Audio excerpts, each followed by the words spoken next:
कोई राज आपके उजागर होने वाले थे, सीधा आरोप जिस तरह से यहाँ पर धर्मपाल सिंह ने लगाया। अब जब उस पर मैं रिएक्शन ले रही हूँ तो एसएन सिंह भी कुछ ऐसी बात करते हुए नजर आ रहे हैं। भाटी जी, ये जो 2 लोगों का मर्डर हुआ पुलिस की अभिरक्षा में, पुलिस की कस्टडी में, जिस आसानी के साथ पहले 20 दिन से 25 दिन से जितनी कड़ी सुरक्षा दी जा रही थी ना, मीडिया कर्मियों को उनके पास तक फटकने दिया जा रहा था, गाड़ी जहां उतारना होता था गेट पे लगाई जाती थी, उस दिन पूरी परिस्थितियां पैदा करेंगे कि कोई हत्यारे आए और आराम से आके हत्या कर जाएं। कम सुरक्षा के साथ उन्हें अस्पताल भेजा गया, अस्पताल जाने की जरूरत भी नहीं थी। अस्पताल की सीएमओ ने बयान दिया कि हमें 10 मिनट पहले सूचना दी गई थी, और अगर हमें कहते तो हम अस्पताल वहीं थाने में जाके ही मेडिकल चेकअप कर सकते थे, यहाँ लाने की जरूरत नहीं थी।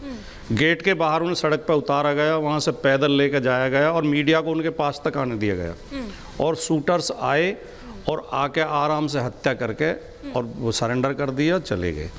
इसमें अगर ये परिस्थितियां विपक्ष ने तैयार की हैं या विपक्ष का इसमें हाथ हो सकता है, तो इसका मतलब आपके सरकार के कंट्रोल में कानून व्यवस्था है नहीं, आप व्यवस्था संभाल नहीं सकते। नेताओं के द्वारा भी और कई वरिष्ठ नेताओं द्वारा भी इस तरह के बयानात आ रहे हैं, तो वो मतलब क्या आधार है और किस बेसिस पर वो इस तरह से कह रहे हैं? जो मैं कह रहा हूं पहले उस पर ध्यान दिया जाए, उसका जवाब भी एसएन सिंह जी से लिया जाए। अगर आपकी सरकार में पुलिस की कस्टडी में इतनी आसानी से हत्या हो जाती है और आप कहते हो तो इसमें तो विपक्ष का हाथ है, तो आप तो बिल्कुल फेल है, आप तो कुछ कर ही नहीं सकते, आप अक्षम है, आपको तो तुरंत रिजाइन कर देना चाहिए। आप सरकार चला नहीं सकते। मैं हर्षवर्धन त्रिपाठी जी का रुख करूंगी। देखिए अरे भाई, आपने हमसे सवाल पूछा, आप हमसे जवाब सुन लीजिए। 16 फरवरी 2015 मुजफ्फरनगर कोर्ट में विक्की त्यागी की गोली मारकर हत्या कर दी जाती है। ये किसकी सरकार आती है? सवाल का जवाब नहीं दे रहे हैं आप, उनके सवाल का जवाब नहीं दे रहे हैं। अमित भूरा की हत्या कर दी जाती है। वो ठीक है, आप गिनवाइएगा, लेकिन देखिए टू द पॉइंट रहते हैं ना, टू द पॉइंट रहते हैं। SN Singh ji to the point रहते हैं। फिर मुझे बाकी गेस्ट का भी रुख करना है, मुझे बाकी गेस्ट का भी रुख करना है।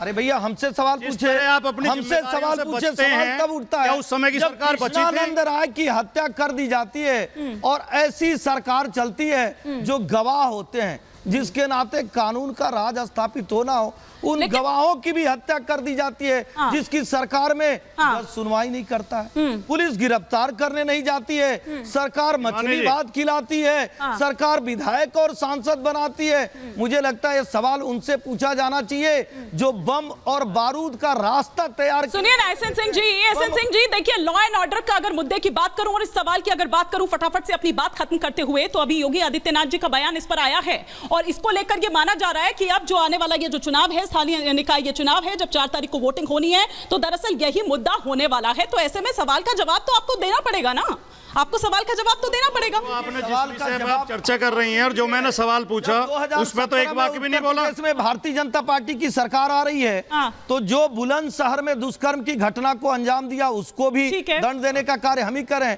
183 लोग अगर इनकाउंटर में मारे जाते हैं तो सवाल का जवाब उस